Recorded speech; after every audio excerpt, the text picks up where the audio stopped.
the most important thing really is, your blueprint, your DNA. It's in your stories. And no matter what it takes to get that story made or seen or heard, you just have to hold on to that story and believe in it.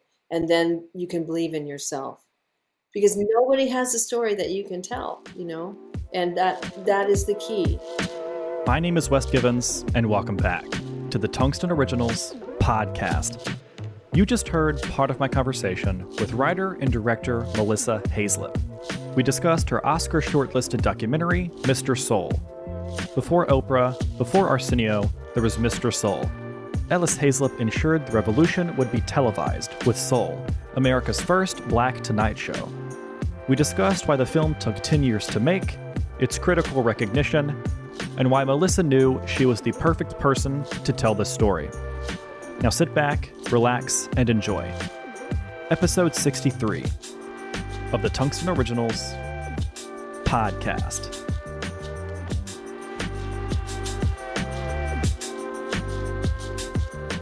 Melissa, thank you so much for coming on the podcast. How are you doing? I'm great. How are you doing? Thanks for having me. Yeah, absolutely. I am really excited to talk about your film, Mr. Soul. I feel like I got an exclusive sneak peek of the film almost 3 years ago now when I saw it at the Indie Memphis Film Festival, because since then, I mean, it has had just an incredible trajectory in terms of the audience it's building and the recognition, like critically, that it's getting. So I feel like I'm in a really special place to talk to you about it. So I really, really appreciate you taking the time to do another interview, because I'm sure you've done thousands by this point.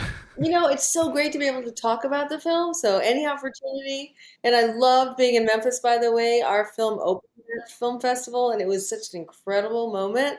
And then we got to close the film festival as well at the Museum of Civil Rights, the Civil Rights Museum. So it was really an incredible experience to be in Memphis. Yeah, I grew up just south of Memphis. My mom is from Memphis, so I've been going there my whole life. And I know Mr. Soul wasn't shot in Memphis or anything, but it just feels perfect for the city. You know what I mean? Absolutely, yeah. And I wish I could have gone to the Stax Museum when I was there. The Stax Museum is so cool. Yeah. But it was closed the one day I had some downtime. Oh, dang. Festival, so I was like, I have to come back. Yeah, exactly. Now it's a better reason to go back. So I just think it's so locked into what the culture of Memphis and everything. Absolutely. And Al Green is there. So I was actually trying to get an interview with him while I was there. So Right.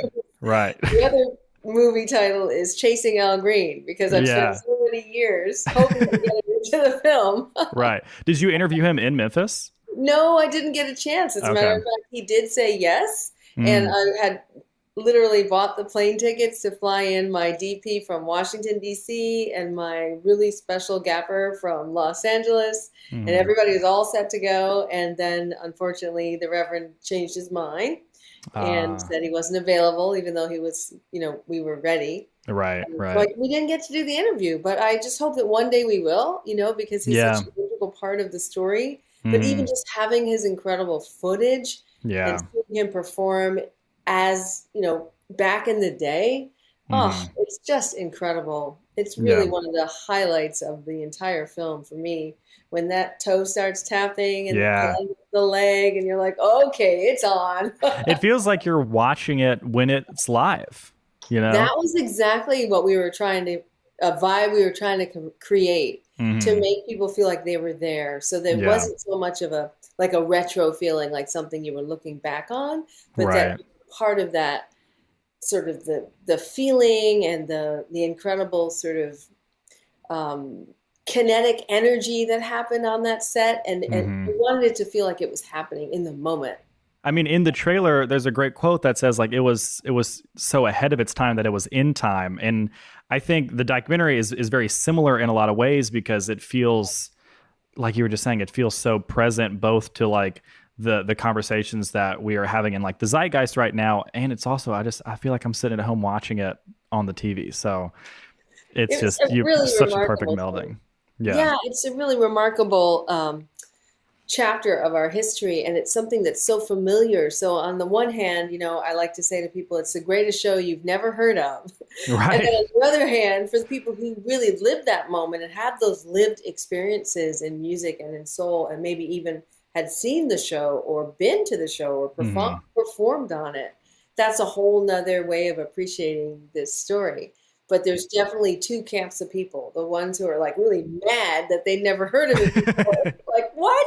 How did I miss this? Right. And then the people are like, oh, thank God, finally. Right. We've Right. been waiting for this to come back. Right. I feel So, like I'm in the first camp because first whenever I camp, saw it, I had no idea. I mean, of right? course, I was, not alive when it was being shot and Well, like on air. yeah. So that'll be my excuse. But I still had never like heard the stories about it or anything. And for the audience members who are listening to this episode who haven't heard about it, could you give like just a short little descriptor on what Mr. Soul was and also what your documentary is? Absolutely. So the story is kind of unique. It's about a television show, but it's also about a man. It's kind of a hybrid documentary. We're giving the biography of a show and a biography of a man at the same time who really impacted that show. The name of the show was Soul, and it was on PBS, broadcast nationwide from 1968 to 1973. And it really launched the careers of many of the African American icons of the 20th century. And it was really unusual because it was a Black show that was really made for the people, by the people. And it really changed the landscape of television by creating an opportunity for not just inclusion and freedom of expression, but really to see people of color in their true light, in the complete, like, holistic view of the African American experience on television, which heretofore had not yet happened. So our film, Mr. Soul, kind of zeroes in on the one person who was the beating heart behind it all. His name was Ellis Haizlip, and he was the kind of unassuming host who really took on this great character to push the culture forward throughout the 5 years of Soul, really creating opportunities for so many of the artists that we know and love, from, you know, Nikki Giovanni, James Baldwin, Al Green, just everybody you can Earth, Wind, think and of, from Fire. Earth, Wind, and Fire, Yeah. Stevie Wonder, Patti LaBelle and the Bluebells. It was an extraordinary array of talent, but it also included activists and poets and a wider range of people that really represented the African American diaspora. And keep in Hmm. mind that the reason this is revolutionary was because television was pretty much, white, for Yeah. lack of a better term, at this time. And the country was changing, was responding to, the protests were responding to the moment when Martin Luther King had been assassinated, and there was a lot of turmoil in the country as folks were trying to come to terms with what this meant. Very similar to what we experienced here in the country last summer. So there's like a real parallel between what was happening 50 years ago and that kind of cultural revolution, and today's kind of cultural revolution based on, the events of last summer. And so it's interesting to see how culture uh, moves and causes change and pushes change forward, and how far we've come and yet how far we have yet to go in terms of equality, social justice, racial justice, not to mention representation Hmm. on television, the fight for social justice and representation, but also who we are as a people, and this idea of Black excellence and Black greatness, revisiting it then and then being inspired by it now. It's just such an interesting story, like you said, especially because of that time frame. Because late '60s, early '70s, so many huge American historical events happened in Oh that my time frame. goodness. It So was, yeah, it was a maelstrom of events. And yeah. when you look back at 1968, it really was a pivotal moment. So Hmm. much was happening in America, not to mention being on the heels of the civil rights and struggling Right. through the after effects of Jim Crow and how that Hmm. was defining the country and the way we related to each other, but also the Vietnam War, the Tet Hmm. Offensive, the women's movement, everything was coming to a head. Yeah. And And in our film, we talk about specifically about, Black people in this country and how they were responding to these pressures and societal norms and trying to reinvent ourselves on this great American landscape. And that's one of my favorite lines from the film that actually is said by the poet, um, this amazing poet. And oh my gosh, I'm drawing a blank at her name right now, but it'll come back to me. Sonia Sanchez, I beg your pardon. And Sonia Sanchez had been the poet laureate of Philadelphia. And she really nails this moment by saying, we had come through something and we needed to reimagine ourselves as Black people. We were looking for a more expansive view of ourselves because there was so much negativity at that time and so much stereotyping and so much unwillingness to, see all people of color and the demographics of America, which were expanding and changing. And when you think about how culture and art really impact music and relations between, all kinds of people, it makes complete sense that there's this sort of undercurrent of culture all the time and culture moving things forward and art as activism. We think about that now because that's kind of how we go through life. But in the 60s, it wasn't really defined that way. And so it was important for Black people especially to find a way to see a more expansive definition of themselves and not responding to or reacting to this somewhat of oppression that we were coming out of, but saying, we have this innate beauty and talent and joy and love.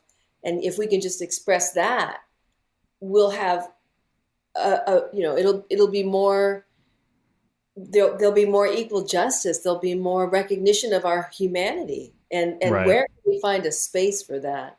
And ironically, this happened to be the moment when television and public television was creating that space for liberal expression, not just liberal political expression, but a redefinition and expansiveness of our culture and our realities. And so it kind of is, it's really a kinetic moment when these things were bumping up against each other. This idea of public television, like a system being set up all around the country, and people wanting to express themselves in a way that didn't involve commercialism, didn't involve ratings. It was sort of like unapologetic, like, here we are, folks, and it's really fascinating when you look at it that way. It's one thing to look back and say, oh, what a wonderful nostalgic retro time. Look at those outfits, listen to that music. But it's another thing to say, wait a minute, this is like a time capsule. We can certainly learn from this and look at these revolutionary voices of that time and see how they can help us, guide us through the times we're in. Yeah. And I love that. Mr. Soul is the perfect name for the film because, like, without Ellis, like, still, whenever you have all those artists on one show, like, it's going to be good. But yeah. I love that it really dove into, like, Ellis was the centerpiece of the whole thing. Like, he recognized that he wanted the quote unquote crazy people on there, and he wanted these, like, really intimate discussions that we don't see today, like about like the relationship between, like, Black women and Black men, and, like, he really took everything head on. And I just love the fact, like the stories about how they had someone else host for, like, a couple episodes, and he was not good, that they didn't work out, and so without Ellis, like, it wouldn't have been what it ended up being. It's so funny because it's kind of, you get to enjoy this sort of unsung hero vibe with Ellis because it's so much easier to glom on to someone that feels relatable. And we really wanted to show that he was kind of a fish out of water in the beginning. He was kind of a reluctant host, if you will, because he didn't know, he knew when he had the vision for the show and for the artist, but he really didn't see himself as a celebrity. He saw himself as like a vessel creating an opportunity. Because not only was Soul a vehicle for African-American artistry, but it turned out to be a platform for political expression and the fight for social justice. This is not the trifecta we knew for television. You had when you think about late night television, Tonight Show and Ed Sullivan, you had, charming host, comes out, does his little monologue, sits down at the desk and brings people on, and everyone goes home and it's a nice evening. Right. That was the model that had existed on regular television. So for Ellis Haizlip to interrupt that model, that's why we kind of start with the landscape of television so you can see visually what was happening. And suddenly you have color television and people of color entering into that sphere, and everything changes. And it was important to show that so you could get a feel for how incredible it was that this one man could have this expansive vision of Black culture and offer it up to say, we're actually not here for your judgment, but we hope that you enjoy it while you're here. Because it was the first time that Black people were coming into other people's living rooms. You have to remember that, everything was just on the heels of being segregated. And there, folks didn't interact that much, which is weird when you think about it now, but it really was the case. And so there was something really unique about an opportunity to see this kind of unapologetically Black, unfettered, just completely raw expression of the arts and politics and history and community and disagreement and agreement. It was all there. And really, really, that's what makes it so pioneering, that pioneering spirit to say, well, what is this thing called public television? And how much can we get away with? Is this a medium for us, And even when I watch it, I'm like, oh my God, I can't believe Right. Even the 5th episode, which was The Last Poets, and The Last Poets, considered to be the godfathers of rap, right? They are like in the history books for that, but you can't believe the language they're using and how percussive and expressive and somewhat dangerous and kind of, just a little bit scary because you have no idea what they're going to do. They're unpredictable and you haven't seen anything like it. Nobody really knows what the spoken word thing is. It's not Jack Kerouac and it's not like the beat poet. So what is it? And then they come out there and they just do this incredible like sonic boom of culture using the N-word. And, it was profane and it was exciting and it was dangerous. And it should have been canceled at that moment.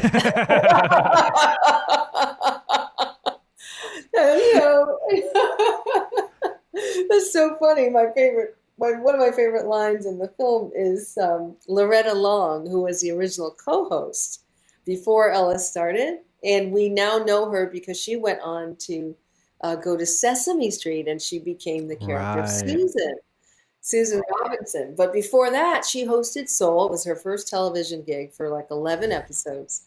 And she talks about that moment and she said, I'm glad I had a day job because I figured we were done. Yeah. I kept working it. We're done. This idea that like, how can you be so bold and so fearless in the 5th episode? That was October 24th, 1968. You're not even 5 shows out the gate and you're risking it all. Right. That really it says so much about the vision that they had for the show and the risks they were willing to take. Yeah. And thank God they did, because that kind of marks like the first moment of spoken word, and that everything came after that. Hip hop came after that. Def Poetry Jam and poetry slams and all the stuff we take for granted, and Def Poetry on Broadway and all of the hip hop kind of ciphers. It all comes from that original moment, which kind of, makes the hair stand up on my arm a little bit, because it makes you wonder, wow, what am I doing now that could be impactful in 50 years? I'm not quite so sure. Right. But this idea that these artists knew, this was the way to get their message across, this new medium of television.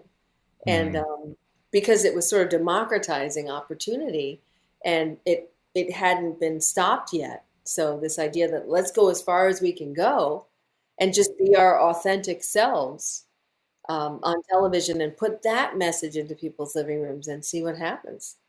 It's really radical, really radical.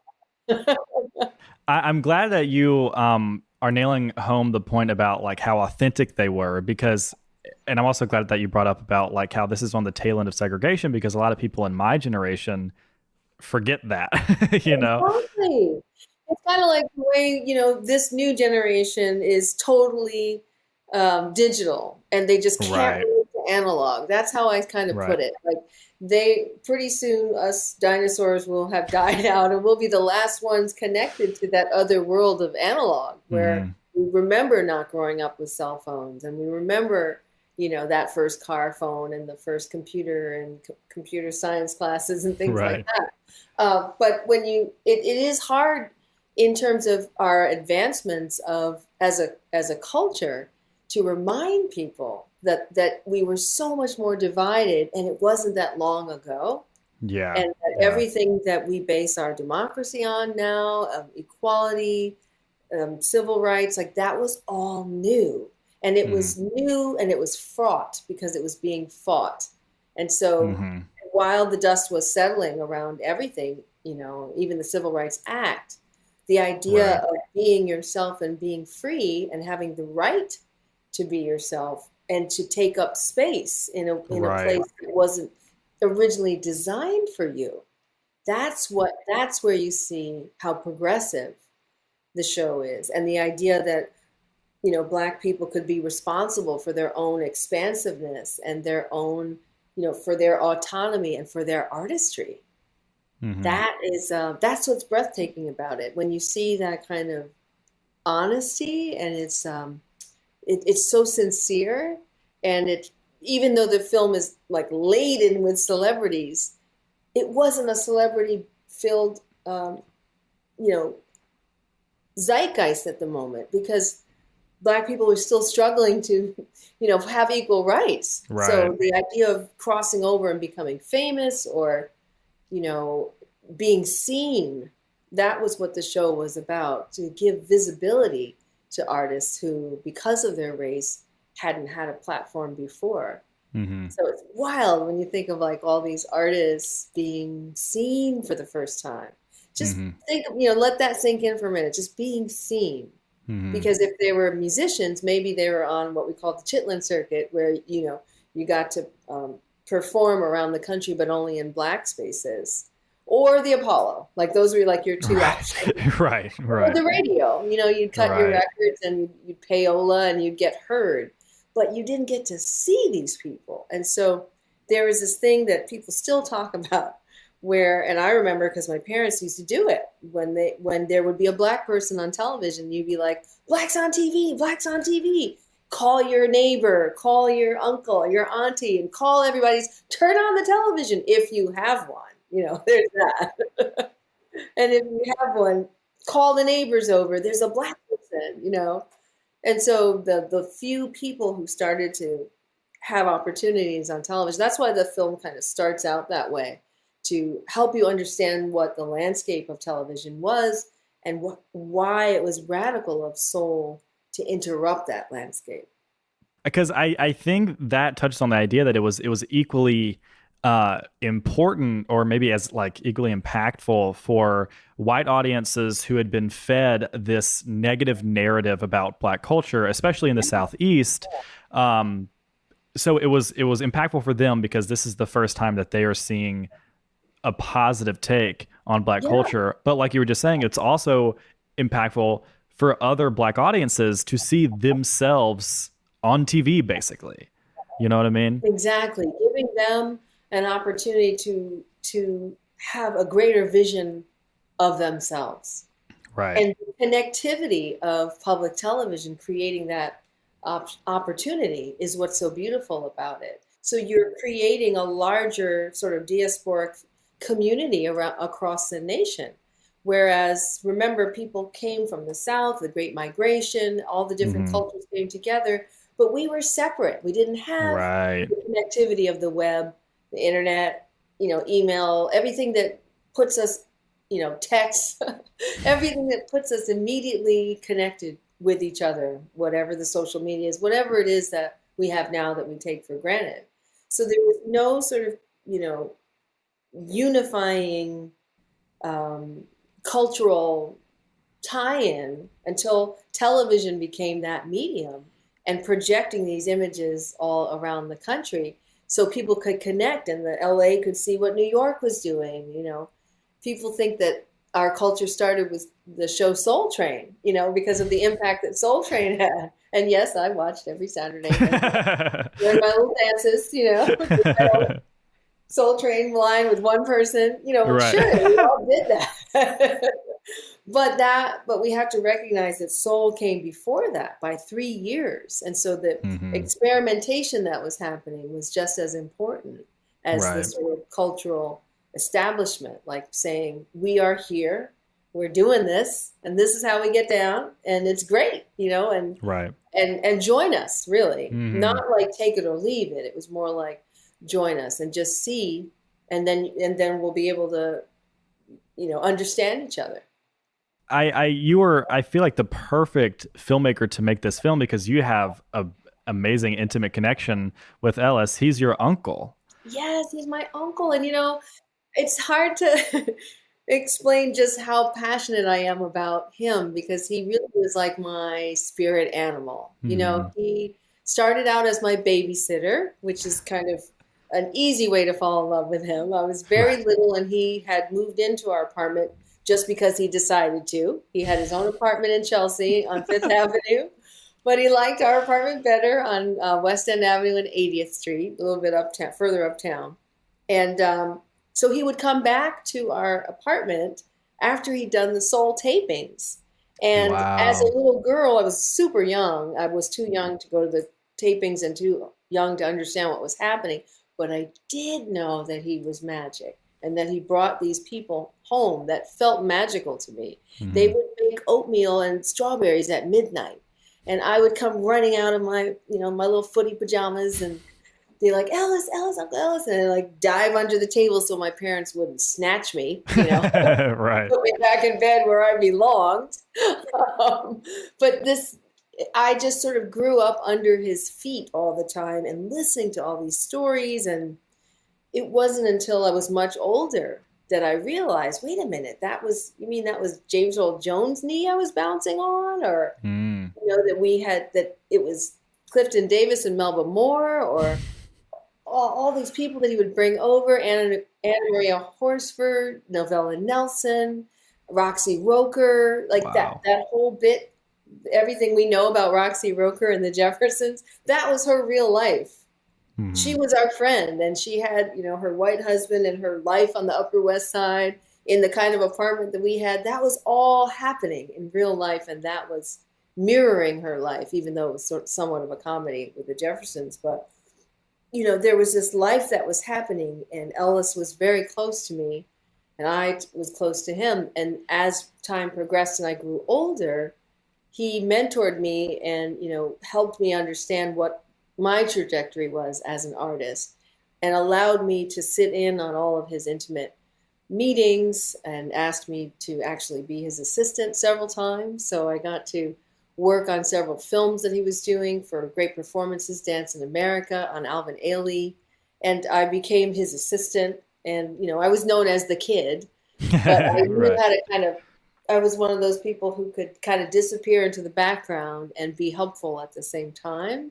And so I inadvertently absorbed all these stories and these relationships that he had.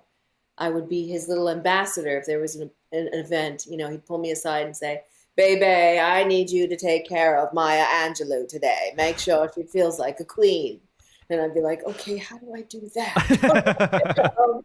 It's a pretty tall order. It's a tall order for a really shy, 19, 20-year-old or whatever, right out of college. And but I learned so much, and I understood the way he interacted with people was very personal, and the relationships he had were personal. And it wasn't kind of the clout chasing that we have today, or, becoming friends with someone for a reason to get something out of it. People loved him for the relationship that he had, and they treasured that. And so you see this kind of intimate you know, exchange in when you're looking at that soul footage. There's something magical going on there, and you get this better show, as he says, because everybody is so intimate. They're so at home. They feel so loved and so trusted. So what you're seeing is a result of the relationships he had with so many of these artists, such that he could say, you know, come down to the show, do me a favor and be on it, which is what he said to Patti LaBelle for the first episode. I'm like, how did you get Patti LaBelle? That was just his friend. Yeah. You know, how did he make it happen that Nikki Giovanni could interview James Baldwin in London? James Baldwin was his friend. They had hung out before. They had done he had produced his first tour of the Amen Corner in Europe in 1965. And so he was constantly building these relationships. He had this little black book, as I say in the film, and it was just full of everybody's names. If you opened it up, you'd see he was having breakfast with Muhammad Ali, lunch with Kathleen Cleaver, you know, a rehearsal with Gladys Knight and the Pips. And then after the show taping, he was playing cards, you know, on the Upper West Side with a whole bunch of, you know, questionable characters. It's amazing. Now, all of these books now sit in the Smithsonian because after he passed away, his giant collection of ephemera from the arts, everything he'd saved from about 1955 on, all went to the Smithsonian in the Ellis B. Haizlip collection. So I used a lot of that as research for the film. And it was really weird to be holding his things and touching his things with white gloves now. Right. Even though I was looking at letters from myself, you know, postcards from me and my family, and also letters home, you know, hand-typed letters from James Baldwin and love letters from various people. It was kind of weird, but I knew that because of the access I had to him, from having been his mentee and his favorite, you know, little niece, and that kind of trust that we developed gave me a really unique lens through which to tell this story. Honestly, I needed to depict him in like a 360, like a holistic view, so that he was a full character and not just a visitor in his own story. It's always hard when you have a deceased character as the lead, because you don't want to make it seem like someone else is telling you, oh, he said this and he did that, and then he said this and then he did that. We wanted Ellis to have agency and to put him in the front of the story. And so that's why I sort of structured those little vignettes, which were sort of Ellis's vignettes. And everything you hear in the film, when it's the lines that are spoken so beautifully by Blair Underwood as the voice of Ellis Haizlip, those were all taken from Ellis's writings, or I spent 10 years researching every article, every interview, every black book that he had. You know, he was really firm when he made his announcements and pronouncements about black culture, and any chance he got, he would take that platform. So he's saying the most amazing things. And as I culled from all of this, I realized I can build these little vignettes that will help us understand the interiority of this character. And you don't often see that, especially in films about like historic black figures. You get the kind of treatment of, oh, you know, this is what you're expecting. This is what's been said about him. Here are the things people have said, the people that have been with him. But I was more interested in the interiority. What were the decisions he was making? And how did that impact what the show looked like, how people responded to the show, and how he presented the show? That to me was fascinating. I hadn't seen anything like that, except for it was a great doc on James Baldwin called I'm Not Your Negro. Right, yeah. We watched that in my documentary class at film school. Amazing film. I loved it so much. Raoul Peck is a good friend of mine, the director. And what he did there was really spectacular. And of course, because he's dealing with, literary icon, you have the words and you know that you're going to see sort of like a literary exploration. But Ellis was not like a literary person. But by the same token, I needed to get into his mind. And so we created that kind of word art to reinforce what he was saying, what his thoughts were.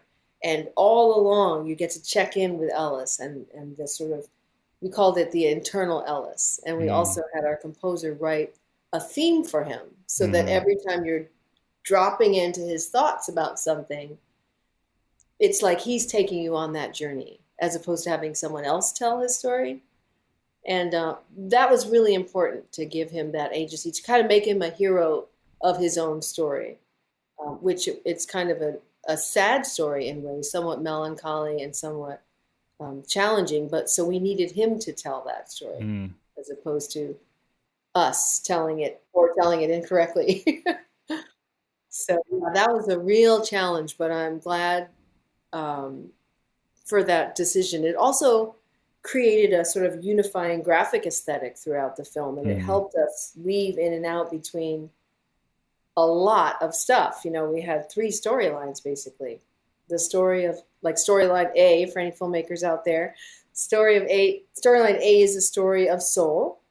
So from 1968 to 1973, that's like 5 years, 130 episodes. And, trying to pick the most important ones. Then storyline B, that's the story of Ellis Haizlip. But we're not going to do like a cradle to grave doc or a biography. We're just going to drop in on those 5 years and how they impact the show and give you a little background of before and after. And then storyline C is the story, it's the zeitgeist. What's happening in the nation that would have created an opportunity for a show like Soul to even exist. So you have these 3 storylines, and we had to collapse them into one and find the most salient moments between each storyline and use Ellis's biography to weave in between of all of that. So that was kind of the map for a very ambitious undertaking. We literally cut 3 films. We cut 3 films, and each one was color coordinated with, filmmakers will understand this, in the edit bay with, all the way around the room. Yeah. In 3 different colors. Storyline A was pink, storyline B was green, storyline C was purple. So we could match up and visually, okay, if we're going to use this clip, and let's say it's a clip from the Soul archive, like, it has to answer all 3 storylines. It can't just be this. So every clip has to be its own workhorse. It has to answer the Ellis Haizlip story, be the best part of the Soul story, answer the Ellis Haizlip story, and fit into what was happening in some way in the zeitgeist. And that's kind of how we collapsed everything into 3 and collapsed 3 into 1. And made it work that way because it was really ambitious, as I was saying. I really felt like it's hard to do in an hour and a half. Like, how do you even go seriously 130 episodes? Seriously, right. Like, I was like, should we just make a series and call it a day? Best of, but we wanted to make. I felt like no matter what we did, it would just be tip of the iceberg in a way because there's so much here. There's so much to the Black Arts movement, and nobody had really even explored that yet. And then there's so much to these like iconic performances and the music. Oh my God. Yeah. The soundtrack alone tells so many stories. And I wanted the music to be a character and for it to be universal because music means so much to all of us. It's not just a Black movie. It's a story for all of us. We all can relate to Stevie Wonder. We all have a vibe around Earth, Wind, and Fire, and we all know exactly where we were, when this music kind of defines us. So in that way, it's really inclusive, because music has no color, and it's and yet it is the story of our people, of our nation. What an incredible responsibility for you as a filmmaker, because in the same way that Ellis Haizlip was the keeper in a way, and like the pipeline for Black culture in those 5 years, Yeah. you are now his keeper for like your uncle, which means so much to you and the show. When Yeah. did you realize that like this is going to take, I mean, it took you over a decade. Like, when did you realize this story needs to be told and it needs to be told by me? I started feeling it in the early 2000s, and I thought, well, I knew when he passed away in 91 that it was a tremendous loss, and it Mm, was so sad because he was only 61 and mm, he had cancer. But it felt like he had just, there was it was the beginning of a conversation, not the end of a conversation. And these artists were just starting to get this opportunity. And because we came through the 80s with, MTV and mm. everything started shifting in the culture, I realized, wow, it's sad that Ellis wasn't here to see Right. that giant leap that we all took. Hmm. But I realized that not only that the people that he touched and the careers that he was responsible for launching, so many of the African American icons in the 20th century would be leaving us soon. I was worried about that. Right. And I was like, I can't imagine a Wow. planet without Stevie Wonder, without Right. Cicely Tyson, without, you know, um, Harry Belafonte, Sidney Poitier, Maya Angelou, Earth, Wind, Fire. I thought, in a way, in the same way that the archive is a time capsule, maybe we better do this now and Right. create also the archive of these artists now and let them tell their stories now. And coming up through the 90s and the early 2000s, you still weren't seeing a lot of Black films. I mean, monumental series happened like Eyes on the Prize, which was like a phenomenal, um, um, documentary series about the civil rights in America, but you weren't really seeing kind of cinematic explorations of Black culture. I mean, I wasn't seeing them, and I started to notice that I wasn't seeing them and wondering, is it because it's just too hard to make? And I started sort of snooping around, and people were like, oh, forget it. That's going to be impossible. It's too rights intensive. You're Mm. never going to get the clearances. Everybody you want to talk to is like a famous person now, Yeah. like you should let somebody else do that. And so I kind of had this idea that I probably should wait and just Mm. wait for someone else to do it. Mm. And as time went by in the 2000, in the aughts or whatever we called that decade, I realized, hang on a second, we shouldn't wait, and I Hmm. shouldn't wait. I was working on other projects, kind of emerging as a filmmaker and an artist, and I thought, it has to be me because nobody else has the access and sort of straddling both worlds of having experienced him as a family member, but also been a young budding artist that he was mentoring at the same time with the other artists. So I knew, I babysat for Nikki Giovanni's son. I babysat for Novella Nelson's daughter when she got chicken pox. I was the only one who already had it. See this little where I scratched right there? Wow. So I was intimately involved with these folks. I was at the Pink Teacup having brunch. I was working at the Schomburg being Maya Angelou's ambassador, when she came to the events and things. And so I realized that this was something I could tap into. And maybe if I did it, I could convey and imbue this sense of, Ellis Haizlip's character and his wishes, and be able to bridge that gap for the artist before it was too late. So that's when I realized that the urgency was there, and to try to start getting funding.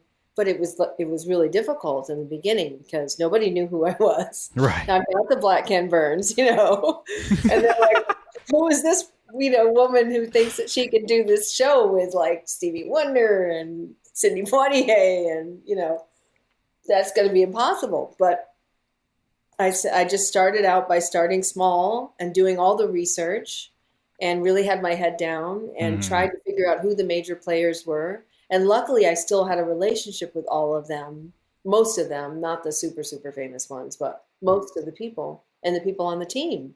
And they were just so excited, like, oh my God, we've been waiting for someone to tell this story. This is like the greatest story you've never heard. And if somebody doesn't do it, it's going to be lost to time. It's already been 50 years. So that's when I realized, yeah, I'm kind of inadvertently the person who has to do it too. Similar to Ellis, like the unassuming. I was very reluctant. I was Right. like, maybe, and I started asking other people to work with me and trying to assemble the right kind of team that could work on such a prestige project. Because I was a new filmmaker, honestly, I didn't want to get in my own way or have that be detrimental in any way, the fact that I wasn't well known. So I kept building myself up and kept doing Right. other projects, working with other people and doing shorts and winning awards and building up my kind of resume as a filmmaker, all the while I was building Mr. Soul and putting that all together. But it was just really important to me fundamentally to give these artists their flowers while they're here. And because every time we lose someone, it's another heartbreak. Right. I fell to my knees when Maurice White of Earth, Wind and Fire left us. And it was only because I had tried so hard to get an interview with them, but he was suffering, in the end with MS and didn't want to be depicted that way on camera.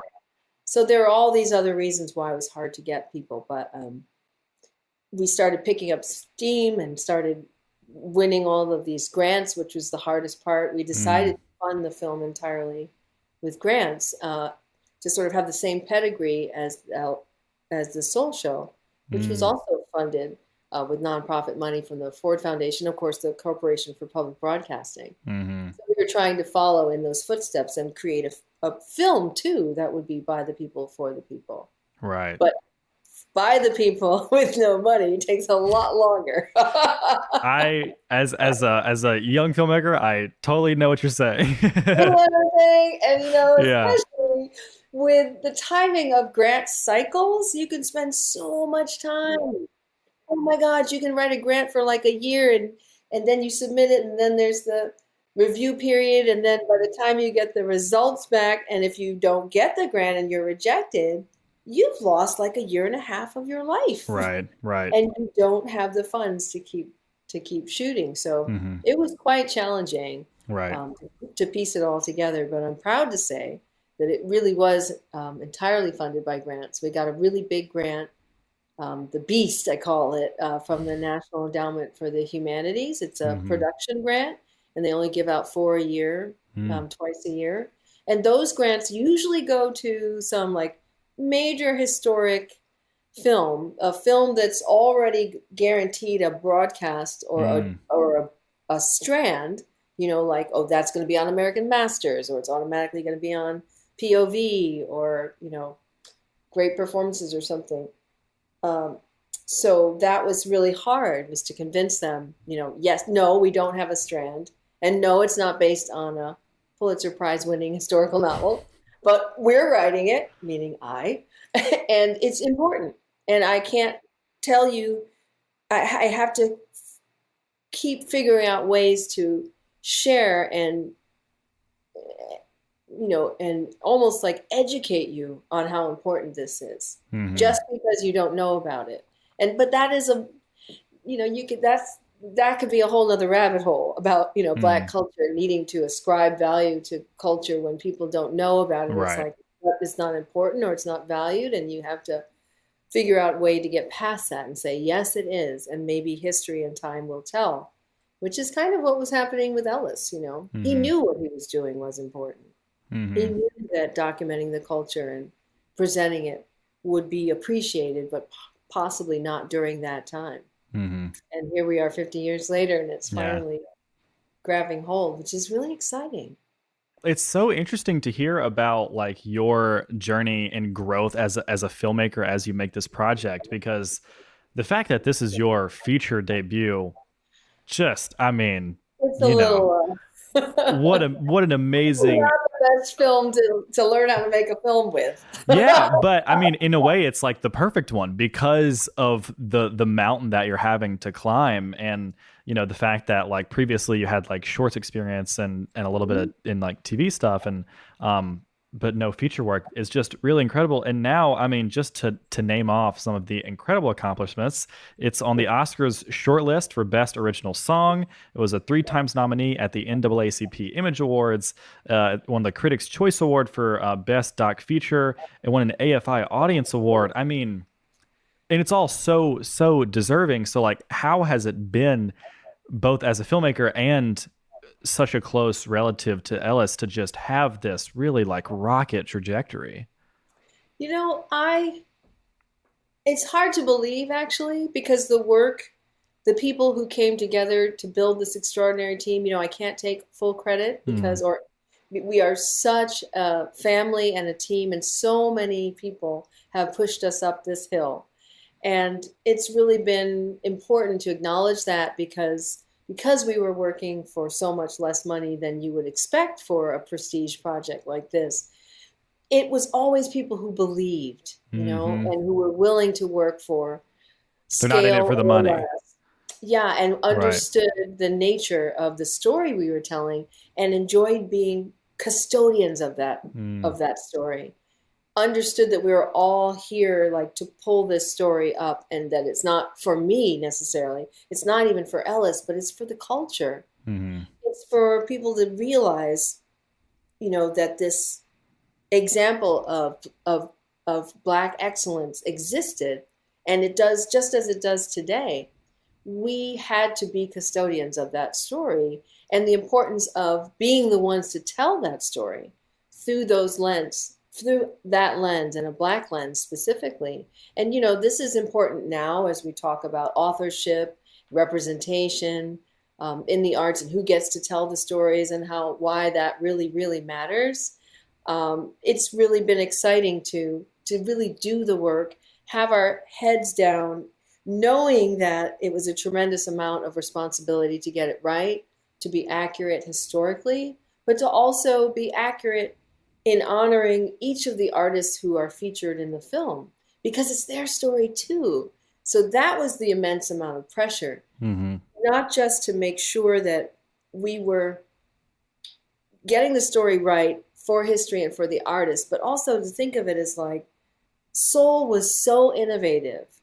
The footage itself, the show alone, is just absolutely gorgeous and ahead of its time. And I think of it as like this beautiful bouquet of flowers. So we had to create the right vase to sit those flowers in. We had to earn that. We had to make something that was commensurate with something that was so innovative 50 years ago. So how can we be innovative now such that we earn the right to use that footage? It was never automatically going to work out.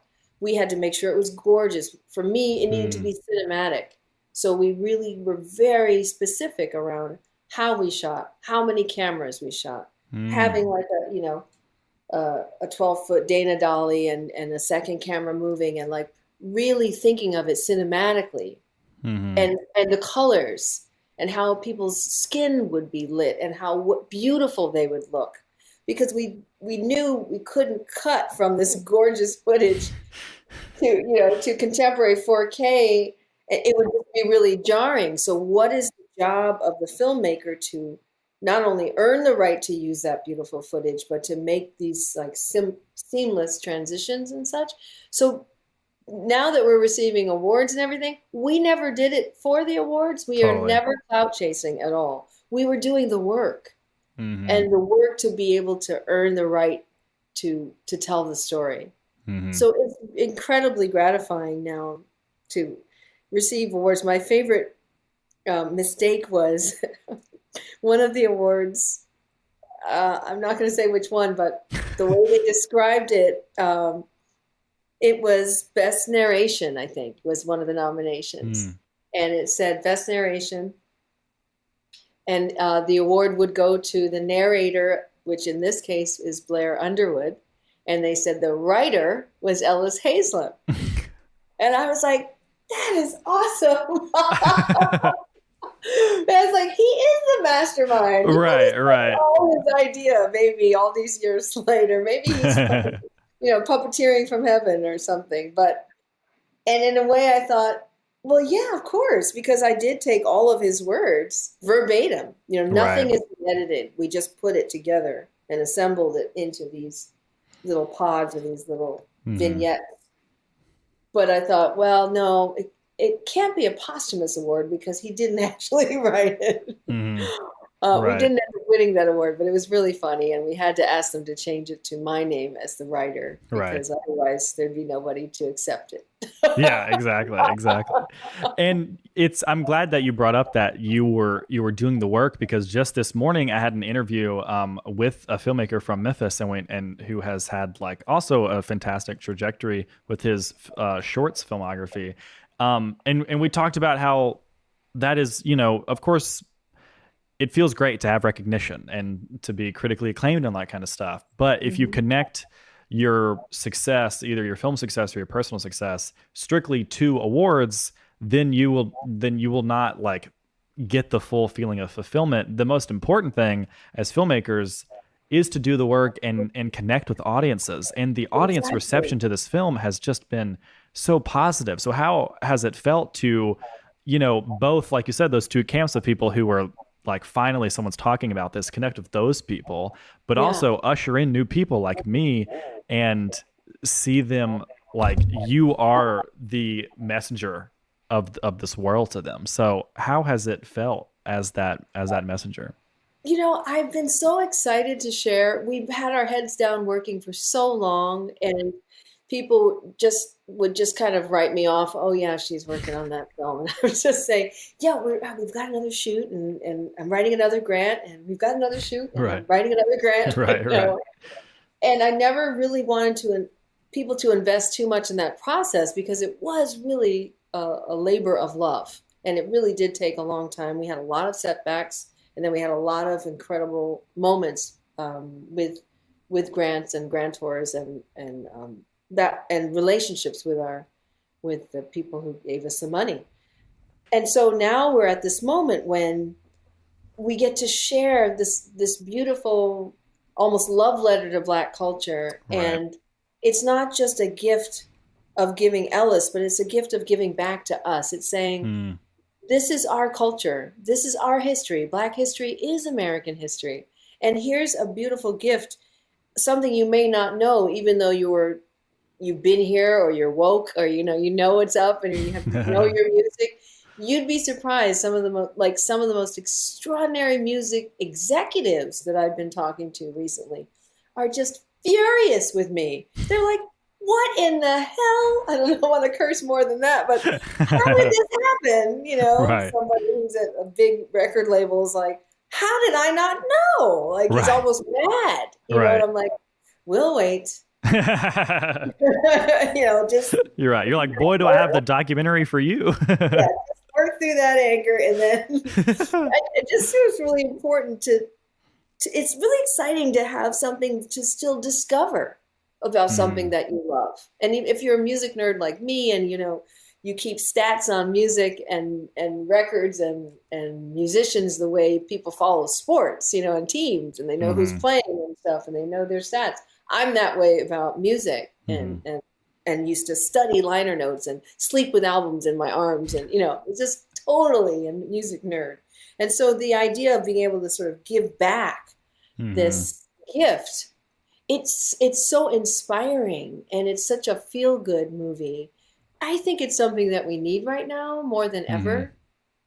We're so divided, having come through the what happened last summer, and certainly sort of recovering from the last administration. It's really important to have films like this that invite everyone in, and, Mhm. and give you a chance to maybe discover something you didn't know about your own culture, your own music, Mhm. or reinforce what you already did know and fall in love all over again and feel inspired, and maybe bridge the gap for the young folks too who would have missed it anyway because they Right. came after that. Right. We didn't want to do anything that was pedantic or all formal and officious, but Right. more about this is a vibe, and it was such a vibe, and it happened right here in New York and Mm-hmm. right here in this country, and we have moments like that, this sort of unsung hero stories, like I said in the beginning, that can be so rewarding because they have access points for everybody. Mm-hmm. Whether Yeah. you're a music fan or a jazz fan or a hip hop fan trying to see, or a poetry fan, Mm-hmm. or just a retro fan, history fan. There's something in this film for everyone. Mm-hmm. And it's I think what ends up is like it's wrapped in humanity. Like that's the gift wrap, and love. And the Right. love for Ellis, that comes through because we wanted to make him a hero in his own story, someone you could fall in love with, someone like an unlikely hero. And so it's really crazy to get awards. And for us, the most important thing is the visibility. Because remember, Right. we're still seeking, we were very close to having an offer for distribution on a streamer, which is really exciting. And we Mm-hmm. just had our PBS premiere, which was fantastic. But we also want to have the most visibility for the film because it really is a gift. And so when you're putting the film up for awards, you're really just trying to find an opportunity for more people to see it. Right. And so we look at it that way, like, okay, great. If we get a nomination, then other people say, oh, wait, what's this film? And then you can Right. say, check it out, because Mm-hmm. that's all that we really want. And as independent filmmakers, that's really the gift in the end, is having Mm-hmm. your work seen and having it shared. And if it means something to people, then that's really that's the win. It's so interesting, the cyclical nature of all the topics that this documentary covers, both in, like you said, the conversations and like the cultural zeitgeist of the civil rights movement, late 60s, early 70s, with the continuing civil rights movement that is currently happening. Um, Right. but also the cyclical nature of it being on PBS, and you just premiered on PBS. I know. I was really getting a kick out of that Yeah. because here we have a show that was canceled, and it was heartbreaking because of what it did to the culture. And now we're premiering on the very same Right. channel and the same broadcast system Right. that, and ironically, we had the highest ratings, by the way, I when we heard that. premiered on Monday than any other film on this series since 2018, Yeah. which is not a bragging point, but it's just a remarkable statistic when you think about it. Mm-hmm. We are on Independent Lens, which plays on Monday nights at 10 Mm-hmm. o'clock. So much so that PBS came in and decided to re-air the film in 39 additional markets on Friday night. Now, to understand what that means, that doesn't usually happen. Right. Just like, 60 Minutes is on Sunday. It's not going to re-air on Friday. Right. That's Right. not going to happen. Yeah. So that's what I mean by, to understand the significance of this, that we had such high ratings for a Monday show that PBS is going to take it and put it on Friday when television stations across the nation already have their programming. And it was changed so that they could show the film again. That's really exciting to me because it shows that there is a demand for this content, that in a way bringing Ellis Haizlip back to, it's like a full circle moment. Right. And Right. that is just so redeeming. It's redeeming for Ellis Haizlip in his belief that he was doing something important, the way he was curating the culture, and also for us right now to recognize that and be willing to embrace that and say, Mm-hmm. yes, this is important. Mm-hmm. And this will help us see how far we've come and how far we have yet to go in terms of representation and authorship and, diversity, inclusion, all of these hot button conversations that we're having right now, hot button topics. I am so glad to get to dive into, your growth as like a filmmaker throughout all of this, because I'm a filmmaker. This is a podcast about filmmaking. And, like I said, most of the people listening to this are filmmakers who are in film school or just graduated like I did just a few months ago. Oh, congrats. Yeah. I graduated in August. So, and moved up here in November. So I'm new Wow. here. And you graduated in the pandemic? Yeah, I was supposed to graduate during May, but I ended up having to take like a summer class because of it. I had to like postpone my thesis film. It was a roller coaster of a year for film I students. bet. Oh my gosh. Yeah, About you're like in that one class that everyone will always talk about, absolutely. and the art that you make from this point forward will be completely impacted by how you 100%. finish your year. 100%. I'm my thesis film. I couldn't like make it in the way that I was going to make it. So now it's called Blueberries. It's inspired by my experience of taking care of my grandmother with Alzheimer's with my mother over the Oh, past like 7 years. And in the time whenever we were going to film it, she was still living, but she passed away in December. And so we're oh, filming in June. And so it holds a really the story was always important to me, but yeah. now it's just even more potent in a way. So I'm Oh, I almost can only glad that imagine. I am going through this grief because now I get to insert that into the film. So, And that is so hard to do, facing hmm, grief and being creative at the same yeah, time, because it really taps into the emotions that are riding right next to each other. yeah, exactly. It's your memory and the preservation of that memory Hmm, and working through those emotions is what we do as a filmmaker anyway. hmm. So I got to say, shout out to you for being able to complete that Yeah. Well, because thank you. that's so difficult. Yeah. I've been talking with my producers about, now we're like kind of picking up where we left off in a way to prep for the shoot. And, I haven't touched the script since last year, and I'm like kind of working myself up to relook at it because I know we'll be looking through it in a much, much more mature and just different, all around different lens. So, I'm gonna say, because think how much you grew up, how yeah, you were forced to grow up, and what you've been right. forced to reckon with Hmm, in the midst of the pandemic and the sort of racial reckoning of the country right. and the loss of your dear beloved Hmm, grandmother. And it's almost like you haven't had a chance to cycle through all of those emotions. It's like several cycles, right. Right. And that's sorry, I didn't mean to make this about my film. No, that was I not think the it's intention. fascinating. I do. Right. I don't mean to turn the questions on you, No, but no, I'm enjoying I'm this. happy to talk about it. What's really been the craziest part is that we haven't had a funeral yet. Like we're so Well, used in a couple weeks, actually, I'm going home and it's only going to be like my immediate family.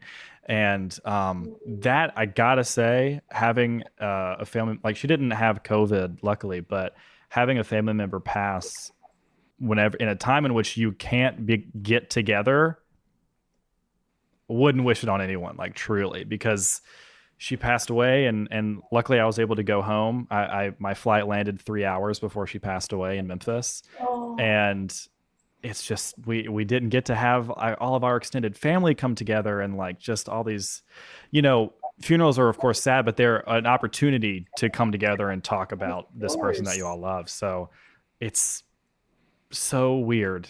That's the best, like it's so weird and sad to go through it, but you know it makes me feel even more responsible to make the film, and why I'm, all my crew, like they're still dedicated. Now we're all spread out. Like my DP is in LA now, my Right, producer is right. still in Savannah, so like our budget's gonna have to like double because of transporting everybody, but we're gonna make it happen because I have to. There's no choice. You know what I mean? Yeah, and it's gonna be. You will always look back on this time too, and be amazed by your ability to navigate this extraordinarily different and difficult time. Hmm. There's just no precedent for what you're experiencing. Right. And trying to postpone your grief for on the calendar, that Yeah. doesn't really work in your heart. No, not at all. And so, it's almost like you can't even prepare for that and how to Hmm. tap back into those emotions and how you're going to navigate that when it happens. It's almost, I call it the grief gremlins. The grief gremlins do not have their own set of rules. And Exactly. even if you may have postponed this moment to come all together, you just never know when the grief gremlins are going to show up and wreak havoc. Right. And then it's just, I feel for you because it's hard to be in charge of a production, especially, and a production that's honoring the very person who's gone. Right. It takes almost like another level of focus to really hone in on, if anything, to really zero in on the story you're telling. Right. And to have to almost put a pin in your emotions. But at the same time, that separation in your mind is creating a really zeroed focus that will make your film even more specific and divine, I think. Right. So you will really look back and go, oh my God, how did I do that? Right. But at the same time, you will have like a really focused and beautiful film. Well, thank you. I would love to send you the script and get your thoughts about it. So I really appreciate the kind words. Cause yeah, it's going to be a roller coaster, but I think I'm as ready as I'll ever be, I guess. You know what else too is that as artists, I feel like we're the ones who really have to survive. I know you said she didn't pass from COVID, but we've lost so many souls, Right. So over 500,000. It's just absolutely heartbreaking. And sometimes I wake up and I think, how can I even be creative today? Right. How can I focus on making films when so many people have perished and it just doesn't feel right? And at the same, then I have to remind myself, pay homage to the souls and pray. And then you have to realize why we're still here. And part of our job is to tell the story, is to exist.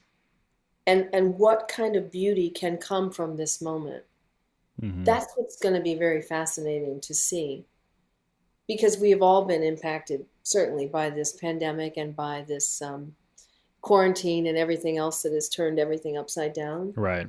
But the need to tell the story and the need to be the voice on the other side of that's really another kind of reckoning. And I question that every day. Like, well, we can't be the way we were before. We can't even create art the way we did before. Right. We've all been changed. And so what will that look like? And how can you apply almost like this chrysalis coming apart and this new form of art, especially when we're thinking about where it will land. Right. Theaters are not necessarily, may or may not reopen, and what kind of platforms can we create that are democratic for all? It's a kind of a scary time, but the only good thing I should say is that we're all trying to figure it out together. Right. We're all kind of wondering, gosh, how are we going to do this? Right. But the important thing is that we survive first and that we tell the story after. And I really think this will be a demarcation point in the zeitgeist of creativity. Yeah. And what comes after this will be fascinating. And I think definitely, I mean, like you said, COVID has changed all of our perspectives, and a huge perspective shift for me. Not that I didn't have this perspective, but it really just reminded me it reminded me what's important in life. You know what I mean? Because the filmmaker grind, you worked on this film for 10 years. Like you're head down, you're working. I haven't slept in 10 years. Yeah, exactly. COVID, I think, caused a lot of people to peep our head above water and be like, oh, wow, I need to be with family. And I just need to exist with them. And that family has always been important to me, but it's even more important now, and even more of a reason to make my film Blueberries. And we're filming it in my hometown at my grandmother's assisted living facility at the blueberry field that we picked blueberries. I'll be staying in my childhood home. I grew up in this old house that I think the original part was built in like 1876. So there's history in the walls as the floors creak and everything. Actually, a couple years in 2018, I filmed a short there, and I had a friend say, "West, you live in a museum." What town is it? It's in Senatobia, Mississippi, about an hour south of Oh, Memphis. wow. Yeah. Okay. Yeah, and I grew up across the street from this family-owned movie theater that's still running. It's totally independent, Immediately I and know they've I would survived say COVID. Someone ran a hold GoFundMe for on them, and they to your raised like dreams and your story $7,000 or because your something. The story community is really came so together. important. So It's so unique. it's just been a And great way it's to almost like your DNA. It re-recognize can't the be replicated. importance of It's unique to like the you. spaces that And we no matter occupy. what anybody tells you, So I'm it's your story. It can't be taken or changed. Well, oh, unless absolutely. you make I'm that ready for decision. it. And I'm so ready for right it. I now will face it head on. we're Absolutely. in a moment where Um, personal stories and but personal content is so hot right now because everybody mhm, we're almost in a glut where we're starting to see a lot of return to the old stuff right, and return to feel good stuff, and the whole retro programming is now everything from WB network is going up on HBO Max. All the Fresh Prince's episodes are going to be up on hmm, HBO Max, and there's sort of a return to what makes people feel good. right, But the most important thing really is, your blueprint, your DNA. It's in your stories. And no matter what it takes to get that story made or seen or heard, you just have to hold on to that story and believe in it. And then you can believe in yourself because nobody has a story that you can tell. And that is the key. The second hmm, thing I would say yeah. is I, if I this is a I agree story that completely you because it's the must most tell honest and thing. that you feel Like deserves a I mean, treatment this in is the most honest film or part of my video life is or that story. So, something how much more more real can you get? You know what I mean? So, experimental, yeah, just find exactly. your tribe Um, and find the people that will support you exactly. and love you and stick with you Hmm, because you have no idea hmm, how long it might take to come to fruition. So the important thing is to find like-minded right. individuals who believe in Absolutely. you and believe in your story Well, the way I you see it. really appreciate. I Because didn't expect everything to talk about changes. blueberries, but People I come in and appreciate out your of your interest. It life. really does mean a Money lot comes and goes. Crew members as come and a go. You young move filmmaker who just around. You lose graduated to people. We're hear learning your all of kind this words. So now. genuinely, I But the really really constant appreciate it. is your belief in And yourself and your story my hope and the in terms of and this the and the podcast is to building of the connect team with around people you that will who keep you are just afloat starting out and make and sure that are story gets trying to told. figure it out because Because the even film after industry has years changed. and It's years changing of every editing, day. I Um, realized that, I thank know goodness you I had have, people of around course, me grown a who not lot as a only filmmaker throughout this could put up process with and telling me this story in in rather the dire great way that you circumstances, did. but could also What would you fall say in love to with the that young story they were telling filmmaker too, because that maybe isn't they even in become film your school yet, stewards. They become but they the know they people want to who tell their stories and they know talents they want to become connect part with of, people? part of your What blueprint would you as tell them? well. Because it takes a nation to make a film. And it's so hard, even if you're wearing all the hats, like I'm director, producer, writer. I also was the caterer. I also I make ads now. There's like so many things that we do to save money. But the important thing is to make sure that you're building the team that can help fulfill the dream. And I didn't even make that up to sound corny, but Hmm, it's absolutely true. Absolutely true. It's really, really important. hmm. Oh, of course.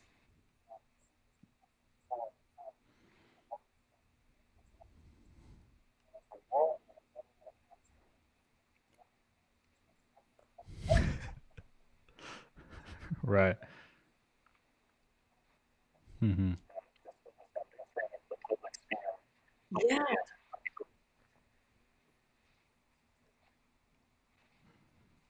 Oh,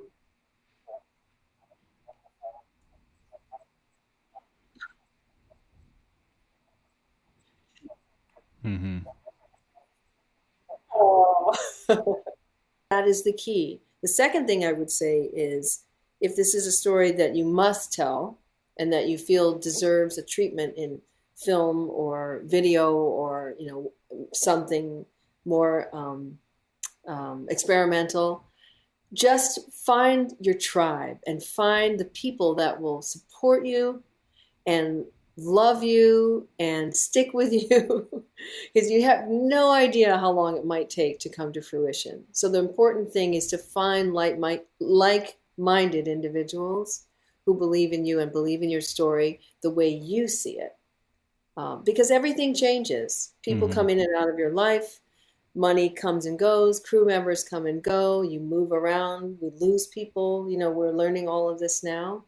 But the constant is your belief in yourself and your story, and the building of the team around you that will keep you afloat and make sure that story gets told. Because even after years and years of editing, I realized that thank goodness I had people around me who not only could put up with me in rather dire circumstances, but could also fall in love with the story they were telling too, because they become your stewards. They become the people who their talents become part of your blueprint as well. Because it takes a nation to make a film. And it's so hard, even if you're wearing all the hats, like I'm director, producer, writer. I also was the caterer. I make ads now. There's like so many things that we do to save money. But the important thing is to make sure that you're building the team that can help fulfill the dream. And I didn't even make that up to sound corny, but it's absolutely true. Absolutely true. Mm-hmm. Wow. Well, I think that is really important. Yeah, I agree completely. I think that is the perfect note to end on. Thank you so much for giving me your time. Of course. I am so excited to give the Tungsten audience like a look into you and your film, because again, I feel like I got such an exclusive sneak peek 3 years ago. My mother and I watched it at Indie Memphis, and I am so glad that this film is now entering into the public sphere on PBS, which I grew up watching. It's just all around an incredible story, and I'll be rooting for you at the Oscars. This comes out. Your publicist told me that this comes out when the voting is happening, so hopefully some Academy members are listening to this and are gonna cast a vote your way. I wish you all the best. There's no one more deserving, I think, and this is just a really, really special experience. So I really appreciate it.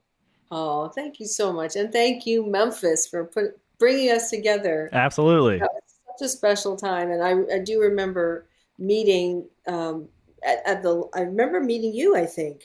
Didn't we meet after the screening, my mother and I talked to you. Yeah. Yes, that's right. Yeah. I also remember meeting a woman who turned out to be the sister of one of the members of Earth, Wind, and Fire, Verdine White. Wow. And she came up to me after the screening at the Civil Rights Museum, which was the closing night of the festival. And she was in tears. And I thought, sometimes that happens. People get very emotional at the end of the show, and at the end of the film, rather. And they're all in their emotions. And so she came up to me crying, and she said, "This is such a beautiful film. And I want to thank you for making it. And I just wish my brother were here to see it. I wish Reese is here to see it." And I was like, Reese. She said, "Yeah, Reese would love this." And I said, "Who's Reese?" And she's like, "Oh, that's what I called my brother, Maurice." And I'm like, oh, wow. My mind starts spinning, and I'm like, no, she's not talking about Maurice White. And the hair just stood up on my arms. And as I said that, she said, "My brother is Maurice White from Earth, Wind, and Fire." And I was like, oh my God. And I started crying. And that's when I realized, of course, you guys grew up in Memphis. And she's like, and I'm like, "Wait, so that means you're Verdine White's sister?" And she's like, "Yes, I'm his twin." And she's like, "I'm going to call him right now." And she picks up her phone and she starts dialing Verdine White. And I'm like in tears. Like, "Can you take a photo quick before my makeup comes off?" But it was such a special moment. I'll never forget it. And we stayed in touch over text. Now, cut to all these 3 years later, last week, we did an event at the Rock and Roll Hall of Fame where we showed the film, and then we had a talk back. And guess who their special guest was? Verdine White. Wow. Because he was inducted in, Earth, Wind, and Fire was inducted in the year in 2000. And so it just blew me away. I thought back to Memphis and I thought about that moment, and, so much can happen in a short period of time, Absolutely. in 3 or 4 years. And so it's been quite a journey for the music in the film, but also just as a filmmaker, I feel very blessed and lucky to be the custodian of this story. But really, I feel like I'm pushing it from behind the way Ellis did. He really curated the culture. I feel like I'm here to share that story with America now. So thank you for letting me. Absolutely. You're welcome anytime. I would love, I will absolutely be keeping, in touch with your work and your future projects. And you are a part of the Tungsten family. You're welcome here anytime. Thank you. And you have to keep me in touch with what's happening with Blueberries. I definitely will. It's a deal? Absolutely. 100%. All right. Thank you again. You know who to call. Absolutely. I most definitely will. And we're both in New York now. So there you go. Yeah, exactly. There you go. Brooklyn, like 40 minutes. Yeah. You can probably suggest a lot of great places for me to go because I'm so new here. So that'd be fantastic. Well, thanks again. And thank you. Yeah, I look forward to seeing everything else you accomplish. Thank you. And I look forward to following your success as well. Thank you so much. All right, everybody. Thank you so much for listening to this episode of the podcast, and we will catch you next week. Bye-bye.